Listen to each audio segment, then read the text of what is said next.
Hey guys, Lauren Salaun with Afterbuzz TV here at the Paley Center for Media for The League, A Fond Farewell. We are so excited to be here for one of my favorite shows. It's the series finale, and we're going to have a great time, so we'll see you after the show.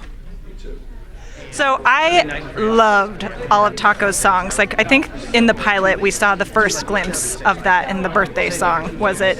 And you got your start on YouTube making original comedic songs like that. What do you have a favorite Taco song? I have a few. I think the birthday song is one of my favorite because it really sort of set the tone for what was going to be coming over the next 7 years. There's a song about a fear-induced boner that I really like.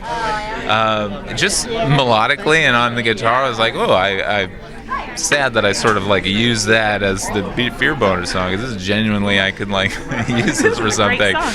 Yeah, so that one I really like. I like how serious it is, contrasted with the very phallic lyrics. And right after that, in the episode, there's a song called Pete's Tiny Erect Dick that we break into, which was a complete improv. That started with, like, we finished Fear Boner, and in one take, Nick Kroll said, now play Pete's Tiny Erect Dick.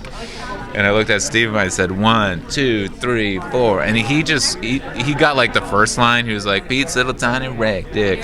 And then like it fell apart. But then we're like, between takes, we're like, okay, if you say no one. And then everyone started like pitching lines. And it was like this group improv that became this whole thing. So that was like, that's one of my favorite like improv moments, but also songs. That's great. I had no idea. I mean, I know you guys do a ton of improv on the show, so it's only to be expected. Now, speaking of improv, how much would you say is scripted versus improv that we end up seeing in the show? Right. I think like 85% of what ends up in the show was vaguely on an outline in terms of like the beats and the stories and what's happening. In terms of the dialogue, it's probably 20% tops. You're not expected to really like some lines are actually like jokes that are funny that we're like keep those, but otherwise like everything else we just shape the scenes throughout, like maybe the 10-20 takes that it takes to shape it.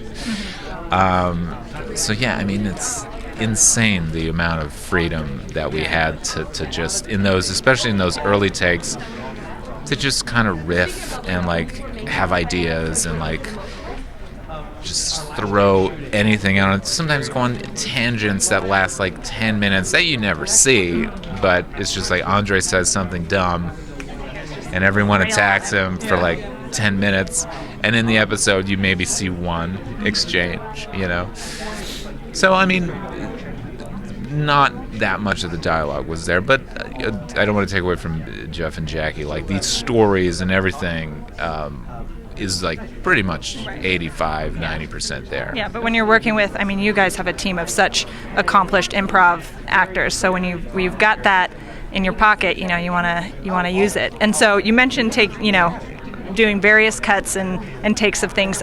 Did the EBDB song take a lot of cuts? Because I imagine that's a bit of a tongue twister. Oh man, that was really difficult to get through. I still find it very hard to say EBDB. Right. EBDB. Marshawn Lynch couldn't get it at all. We had to cut 2 takes together, one where he said EBDB and one where he said B&B. But same thing with Steve. He never got that right. He was always saying EBDB. No, I mean, it's insane. It's hard. I had one joke was the EBDB BLT, which was really difficult to say, and then there was another one where they were like 4 or 5 letters, and I'm like, guys, how I'm not the brightest people in the world, and not anyway, my brain was like not able to exactly. All right, so one more question. So Taco was quite the entrepreneur. What would his next business venture be? Yeah, maybe a nickname creating business. Actually, I just came up with that. That's a pretty good idea. Because Taco is a pretty catchy nickname. Yeah. If that's a nickname, maybe it's his actual name. I don't know. We don't know. Who knows? Who knows where that came from? Actually, we know where it came from, but we don't know if he has a real name.